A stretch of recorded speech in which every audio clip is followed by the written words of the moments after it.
Appointment की inquiry report बाहर निकालो, बाहर निकालो, बाहर निकालो, बाहर निकालो, बाहर निकालो, बाहर निकालो, बाहर निकालो, बाहर निकालो, बाहर निकालो। बैकडोर नियुक्तियों के लिए जिम्मेदार नेताओं के नाम सार्वजनिक करने और उनके खिलाफ कार्रवाई करते हुए उन्हें जेलों में बंद करने की मांग को लेकर शिवसेना डोगरा फ्रंट ने आज जम्मू में जोरदार प्रदर्शन किया।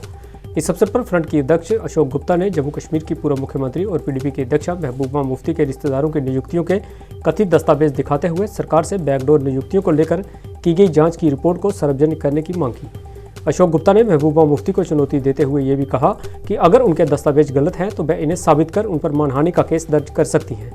आपको बता दें कि जम्मू कश्मीर की चीफ सेक्रेटरी अरुण कुमार मेहता ने अपने एक बयान में बैकडोर नियुक्तियों के लिए जम्मू कश्मीर के कई नेताओं को जिम्मेदार बताया था, जिसके बाद महबूबा मुफ्ती ने उनके बयान पर पलटवार करते हुए उन्हें बैकडोर नियुक्तियों के लिए जिम्मेदार नेताओं के नाम सार्वजनिक करने की मांग की थी। बैकडोर अपॉइंटमेंट का नया किस्सा 2012, 2013, 2014, 2015 61 लोगों की भर्ती, सारी बैकडोर अपॉइंटमेंट, जिसके अंदर ये देखो जो कह रही थी, इसकी फ़ोटो भी लाया हूँ, प्रूफ भी लाया हूँ। ये देखो भाई साहब, ये देखो इसका cousin CM Mehbooba Mufti cousin was appointed as a executive officer KVIB। With proof बात करूंगा। ये लेडी कहती थी 2.5 लाख का प्रूफ दे दो। सारे बंदे अपने अपने भर्ती किते,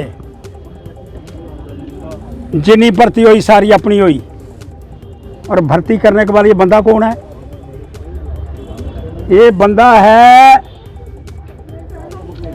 आरूट मदनी। ये मदनी कौन है? PDP वाइस प्रेसिडेंट का बेटा।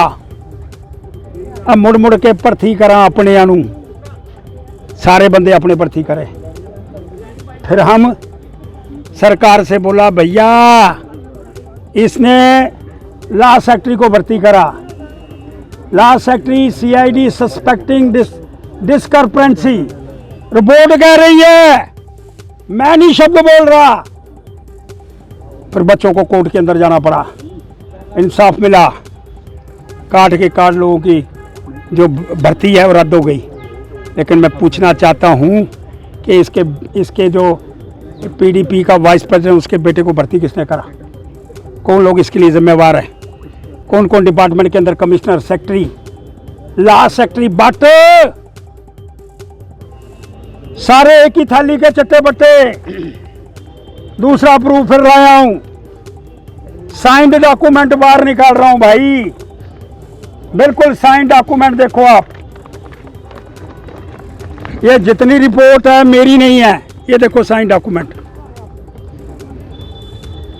लिखा under secretary to the government.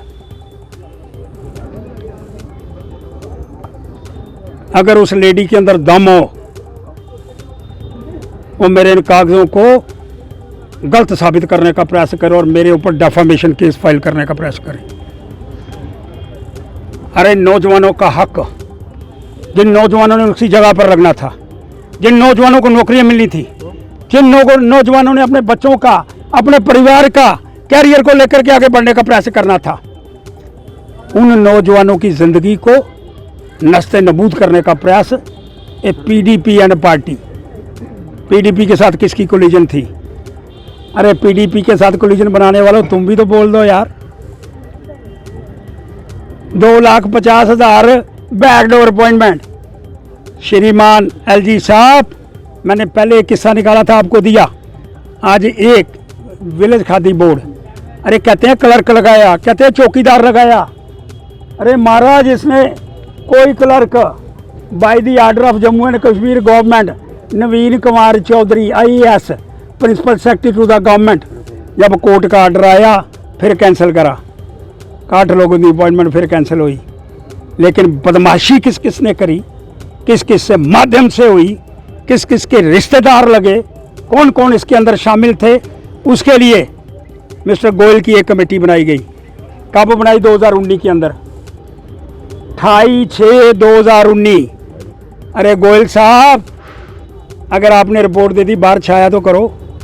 श्रीमान एलजी साहब वो रिपोर्ट जिसमें ये दिखाया जाए कौन कौन लोग इसके अंदर शामिल है, कौन कौन दोषी है, उनको अपने पदों से पद मुक्त करने का प्रयास किया जाए।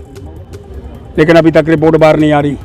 आज मैं डिमांड कर रहा हूँ वो रिपोर्ट बाहर निकालो और जो भी लोग इसके अंदर शामिल है, जितने ब्यूरोक्रेट शामिल हैं, जितने बड़े बड़े लोग शामिल हैं, जिनके मुख्यमंत्री शामिल हैं, उनको FIR करो तो उनको तिहाड़ जेल के अंदर रवाना करो, ताकि दोबारा उठ करके यहाँ 10 तारीख जैसा फिर धरना न लगाएं।